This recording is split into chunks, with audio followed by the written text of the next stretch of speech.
How to fix Nintendo Switch cannot connect Wi-Fi. To fix this issue, first of all, try to force a hard console restart.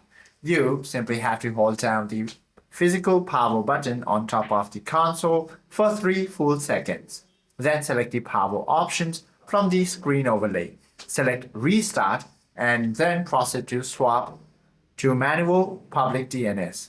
Navigate to the system settings or gear icon from your console, then head to Internet, then go to Internet settings. Click on your specific home network or home Wi-Fi and then select the change settings option. Scroll down to the DNS settings and then switch it to automatic or switch it to manual from automatic and then select primary DNS, clear the entries and type 8.8.8.8 or 1.1.1.1 and then select the secondary DNS and clear the entries and type 8.8.4.4 or 1.0.01 and then click save and test the internet connection again. Your problem should be fixed. Hope this video helps you out a lot. If you have any questions or queries, do comment down below.